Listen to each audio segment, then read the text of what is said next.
రాష్ట్ర వ్యాప్త డిఎస్సి అభ్యర్థులకు విప్లవ వందనాలు. గత కొన్ని రోజులుగా అభ్యర్థుల ప్రధాన డిమాండ్ డిఎస్సిని పోస్ట్ పోన్ చేయాలని కోరుకుంటున్నారు. దీనిపై ప్రభుత్వం మొండి వైఖరిని ప్రదర్శిస్తూ అసలు వాళ్ళకి ఏం పట్టనట్టుగా వ్యవహరిస్తున్నారు.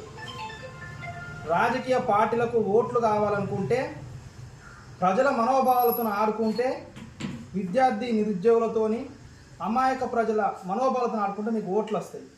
కానీ డిఎస్సి అభ్యర్థులు ఖచ్చితంగా ప్రిపేర్ అవుతున్న వాళ్ళకు జాబ్ వచ్చే అవకాశం ఉంది. ఇది పార్టీలు ప్రభుత్వం దృష్టిలో పెట్టుకోండి. ముందు ప్రధాన డిమాండ్ ఏంటి అంటే డిఎస్సి పోస్ట్ పోన్ చేయాలని చెప్పేసి నిన్న రాష్ట్ర వ్యాప్తంగా అభ్యర్థులు ఆందోళన చేశారు.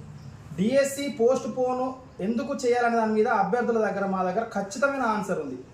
ఎందుకు పోస్ట్ పోన్ మేము చేయము, మీకు ఖచ్చితంగా ఎగ్జామ్స్ పెడతాము అనే దాని మీద మీ దగ్గర ఆన్సర్ ఉంటే మీరు చెప్పండి. మా ఆన్సర్ మేము చెప్తాం. మొదలుగా పోస్ట్ పోన్ చేయాలి దాని మీద ప్రధాన ఉద్దేశం ఏంటి అంటే, మొన్న 29-28 వరకు కూడా రాష్ట్రంలో హాస్టల్ వెల్ఫేరు ఎగ్జామ్స్ నడిచినాయి.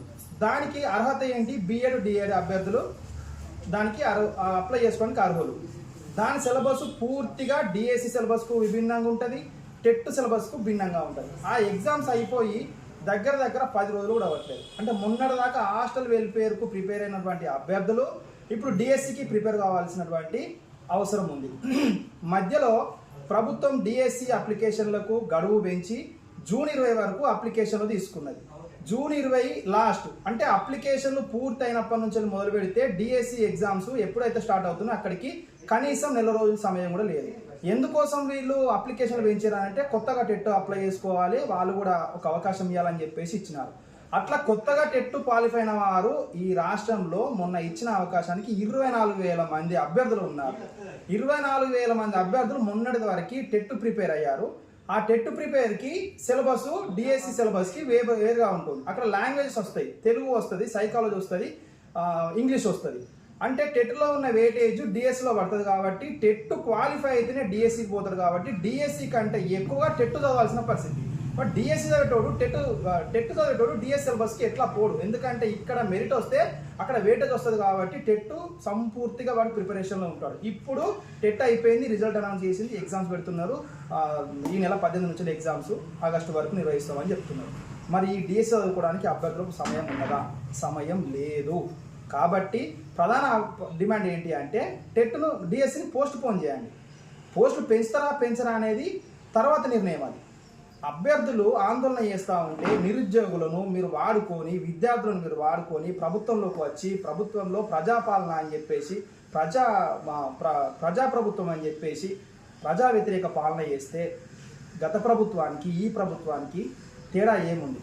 నిరుద్యోగ అభ్యర్థులు అది కాదు కదా కోరుకునేది. వాళ్ళ ప్రధాన డిమాండ్ మీరు నెరవేర్చాలి. ప్రజలు ఎప్పుడైతే వాళ్ళ కోరికలు ఏమైతే ఉంటాయో ఆ కోరికలు నెరవేర్చినటువంటి బాధ్యత ప్రభుత్వానికి. ఈరోజు విద్యాశాఖకు మంత్రి ఉన్నాడా లేడా, లేకపోతే ఆ మంత్రి మినిస్టర్ సీఎం గారి దగ్గర ఉందా అంటే మీరు నిర్ణయం తీసుకోవాల్సి వస్తుంది. ఎందుకంటే తప్పకుండా డిఎస్సిని పోస్ట్ పోన్ చేయాలి. అభ్యర్థులకు అవకాశం ఇవ్వాలి చదువుకోవడానికి. వాళ్ళ మనోభావాలతో మీరు ఆడుకోవాలి. ఎందుకంటే వాని ఎలక్షన్లో మీరు వాడుకున్నారు. నిరుద్యోగులను విద్యార్థులను ముందు పెట్టి ఈరోజు ప్రభుత్వంలోకి వచ్చి కనీసం వాళ్ళ డిమాండ్ కూడా మీరు నెరవేర్చకపోతే ఎలా? దీన్ని రాజకీయం చేయడానికి కాదు మేము ముందుకు వస్తున్నది. కంపల్సరీ వాళ్ళకి అవకాశం ఇవ్వాలి, రాయాలి. ఎందుకంటే పోస్టులు జిల్లాలో చాలా తక్కువగా ఉన్నాయి. కేటగిరీ వైజ్ పోస్టులు లేవు. ఉన్నాయన్నీ ఓపెన్ కేటగిరీ పోస్టులు ఉన్నాయి. ఒక కేటగిరీలో పోస్ట్ ఉంటే ఇంకో కేటగిరీలో పోస్ట్ లేదు. జిల్లా వ్యాప్తంగా చూసుకుంటే 40-50 ఉన్న పోస్టులు లేవు. కావున అందరూ జనరల్లో పోటీ పడాల్సిన అవసరం ఉంది. కాబట్టి ప్రిపరేషన్కి కొంత సమయం ఇవ్వండి. కనీసం మాకు 45 రోజుల సమయం ఇవ్వని వాళ్ళు ప్రాధేయపడుతున్నా, అభ్యర్థులు ప్రాధేయపడుతున్నా కొంచెం కూడా మీకు వినబడినట్టు పట్టనట్టు ప్రభుత్వాలు వ్యవహరిస్తున్నాయి. కాదు, మీరు అవకాశం ఇవ్వండి. రాయడానికి అభ్యర్థులు సిద్ధం లేనప్పుడు పెట్టడానికి మీకు అంత తొందర ఏమొచ్చింది? అభ్యర్థులే సిద్ధంగా లేరు కదా. మీరు వాళ్ళకు ఒక అవకాశం ఇవ్వాలని మేము కోరుకుంటున్నాము. నిన్నటి నుంచి అభ్యర్థులు అక్కడ ఆందోళన చేస్తూ ఉంటే, వాళ్ళు చీకట్లో పడేసి చీకట్లు ఎక్కడో ఉంటే వాళ్ళని పట్టించుకోకుండా, వాళ్ళ అభ్యర్థిని స్వీకరించకుండా మీరు మొండిగా వ్యవహరిస్తున్నారు. ఈరోజు గోపి అనే అభ్యర్థి దిల్సుఖ్ నగర్లో డిఎస్సి అభ్యర్థి ఈరోజు ఆమరణ నిరాహార దీక్షకు కూర్చున్నారు. వాడి ఆరోగ్యానికి గోపి తమ్ముడి ఉద్యమానికి కేంద్ర బిందువు అవుతాడా, లేకపోతే ఉద్యమానికి డిఎస్సి అభ్యర్థులందరూ మద్దతు పలుకుతారా అని మీరు నిర్ణయించుకోవాలి. ఎందుకంటే ఒక స్టెప్ ముందు తీసుకున్నాడు గోపి ఆరోగ్యం. ఒకవేళ ఆమరణ నిరాహార దీక్ష తీసుకుంటే పూనుకుంటే అతనికి మేము సంపూర్ణ మద్దతు ప్రకటిస్తున్నాము. గోపి ఆరోగ్య పరిస్థితి ఏమైనా కొంచెం కూడా దిగజారితే, ఏమైనా జరగడానికి జరిగినా, ఆరోగ్య పరిస్థితి ఏమన్నా నిలకలేకపోయినా పూర్తి బాధ్యత రాష్ట్ర ప్రభుత్వము భరించాల్సి ఉంటుంది, బాధ్యత వహించాల్సి ఉంటుంది. డిఎస్సిని వెంటనే వాయిదా వేయండి. పోస్టుల పెంపకం అనేది తర్వాత చూద్దాము. కాకపోతే తప్పనిసరి మీరు పోస్ట్ పోన్ చేయాలని నేను కోరుకుంటున్నాము. నా పేరు ఆర్పల్లి క్రాంతి కిరణ్. నేను టీఎస్డిఎస్ఏ రాష్ట్ర కన్వీనర్.